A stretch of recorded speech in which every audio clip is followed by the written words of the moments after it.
হাতে গোনা কিছু প্রকাশক ছাড়া একটি পূর্ণাঙ্গ বই পাঠকের হাতে কেউ দিতে পারেন না। এটা আমাদের জাতীয় সমস্যা, ইন্ডাস্ট্রির সমস্যা। এর জন্য আসলে প্রকাশকদের না যা দায় যতটুকু, তার চেয়ে বেশি এটা সরকারের দায়। একবার ফ্রেমগুলো ঠিক করে ফেলি। বই তো আর ঠিক বই না, বই একটা মানুষের অস্তিত্বের অংশ। সে অস্তিত্বের অংশে যদি আমরা আরেকটি মানুষের অস্তিত্বকে নাড়া না দিতে পারি, প্রকাশক হিসেবে আমি ব্যর্থ। হ্যালো 1 2 3 4 আফান ভাই।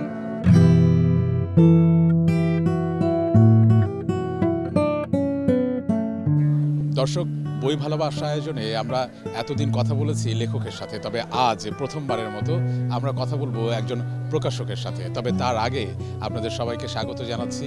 আপনারা দেখছেন পৃষ্ঠা নিবেদিত বই ভালোবাসা আয়োজন এবং আপনাদের সাথে আছি, আমার সাথে আছে নীল মাহবুবের সাথে আছে আমি জিনিয়া কবি সূচনা এবং আমাদের সাথে আছেন আজহার ফরহাদ। ফরহাদ ভাই, প্রথমে আসলে এই আয়োজনে আমরা যেটি জানতে চাই সেটি হচ্ছে যে বইয়ের সাথে আপনার ভালোবাসার গল্পটা আসলে কবে থেকে শুরু? এটা অনেক পুরনো। আমি আসলে আমার স্মৃতিতে প্রথম আমি যে জিনিসটি চোখে দেখেছিলাম সেটি ছিল বই। কারণ আমি যে বিছানায় ঘুমাতাম মায়ের সাথে, সেই বিছানার খাটের নিচে এবং তার পাশে এবং এমনকি আমার সিলিংয়েও বই আর বই ছিল। তো সেই বই থেকে ভালোবাসার সৃষ্টি এবং আজকে এই পর্যন্ত। মানে পারিবারিক একটা আবহ ছিল। কখনো কি আসলে ভেবেছিলেন যে আপনি প্রকাশক হয়ে উঠবেন? না না না, কখনোই না। কারণ আমি তো মূলত শিল্পী, লেখক এবং শিল্পী। আমি ছবি আঁকতাম ছোটবেলা থেকে, লিখতাম, কবিতা লিখতাম, কিন্তু কখনোই ভাবিনি যে প্রকাশক হব। এটা আমার জন্য একটি নতুন অভিজ্ঞতা। এই নতুন অভিজ্ঞতাটা যুক্ত হলো কি করে আপনার জীবনে? এই অভিজ্ঞতাটা যুক্ত হয়েছে, আমি তো এই প্রকাশনা ইন্ডাস্ট্রির সাথে যুক্ত প্রায় 27 থেকে 30 বছর হবে, প্রায় 30 বছর হয়ে যাবে। পত্রিকা, বিভিন্ন ছোটোখাটো আপনার কি বলে প্রকাশনা সংস্থা, নানান কিছু মিলিয়ে, নানান মিডিয়া হাউস মিলিয়ে, মানে লেখালেখি এবং ইয়ের সাথে যুক্ত। তো এই যুক্ততার প্রেক্ষাপটের ভেতর দিয়ে আমি যতদিন এগিয়েছি, আমার কাছে মনে হয়েছে যে বাংলাদেশে প্রকাশনার একটু বড় ফাঁক আছে, বড় দুর্বলতা আছে। এই জায়গা থেকে আমার কাছে মনে হয়েছে যে বাংলা প্রকাশনা আমরা যেভাবে চেয়েছি, পাঠক হিসেবে আমি শৈশব থেকে যেভাবে পেয়েছি, আমরা সেই জায়গায় বাংলা প্রকাশনা যেতে পারিনি।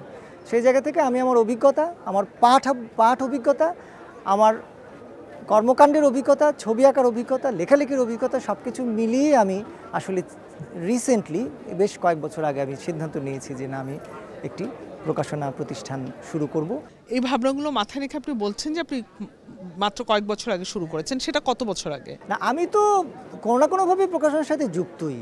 হয়তো এই বেঙ্গল বুকস বা কিন্ডার বুকস 2-3 বছর ধরে এটা চালু হলো বা আমরা কাজ করছি, কিন্তু এর পেছনের গল্পটা অনেক পুরনো, এর প্রায় 30 বছরের আরও বেশি হবে। আজকে হয়তো ফুলটা ফুটেছে, আমি জানি না সেই ফুল কতদিন টিকবে, কিন্তু আমি আমার জায়গা থেকে, অনেকে বলতে পারে কি আপনার স্বপ্ন, ঠিক স্বপ্ন না, এটা আমি আসলে, এটা আমার একটা দায়বদ্ধতা।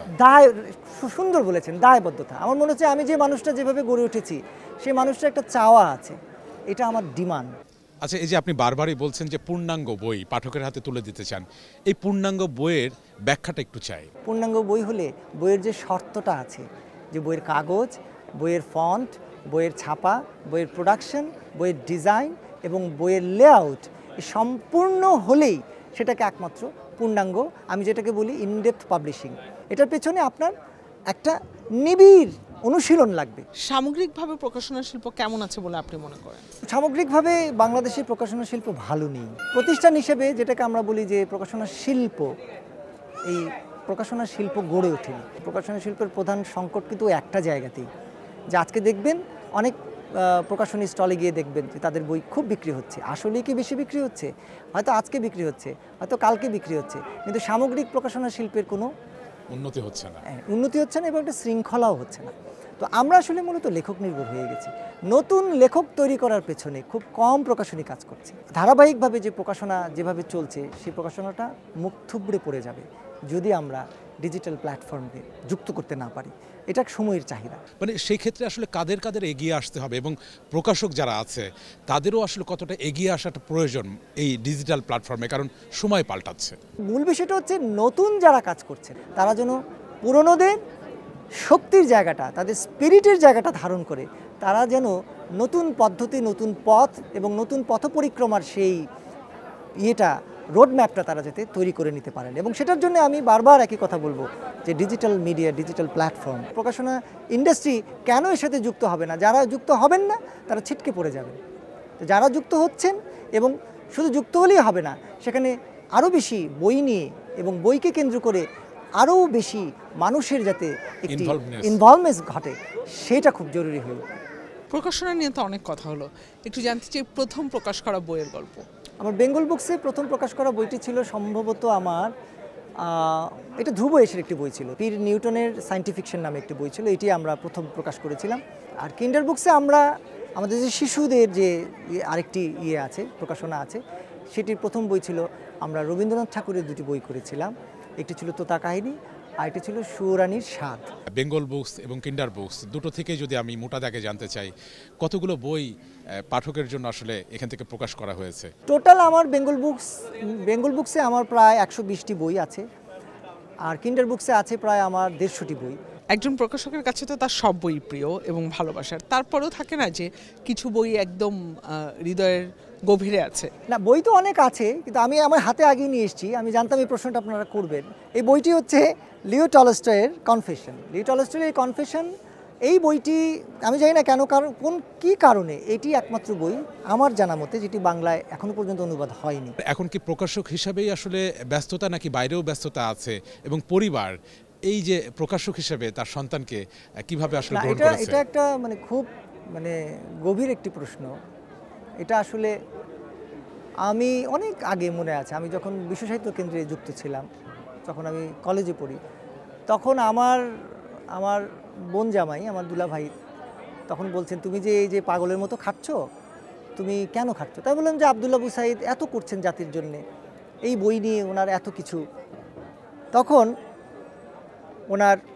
আমার দুলা ভাই তখন বলছিলেন, তুমি কি জানো যে আব্দুল্লাহ আবু সাঈদ তার পরিবারের খবর নেই, ওনার মেয়ে কোন ক্লাসে পড়ে তিনি জানেন না? আমি খুব আতঙ্কিত হয়েছিলাম। আমি বললাম, বইয়ের সাথে যুক্ত হলে তাহলে মানুষ কি তার পরিবার ভুলে যায়? আপনার এই কথা আমি এখন মনে হচ্ছে যে আমি আসলে এই বইয়ের পেছনে ছুটে এই প্রকাশনাটুকু নিয়ে কাজ করতে গিয়ে আসলেই আমি পরিবারে কম সময় দিচ্ছি, এবং আমার স্ত্রী, আমার সন্তান আমাকে কম পাচ্ছে, এটা সত্য। কিন্তু এই সত্যটুকু, তাদের যে অবদান, তাদের যে স্যাক্রিফাইস, এই স্যাক্রিফাইসটুকু না থাকলে আমি মনে করি না যে এই প্রকাশনা এবং এই বইয়ের এই কারবার সম্ভব ছিল।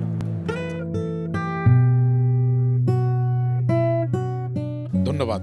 অনেক না জানা কথা আমরা আপনার সাথে কথা বলে আসলে জানলাম এবং ঋদ্ধ হলাম, এবং যে স্বপ্নটা আপনি দেখছেন সে স্বপ্নটা যেন সত্যি হয়। ধন্যবাদ।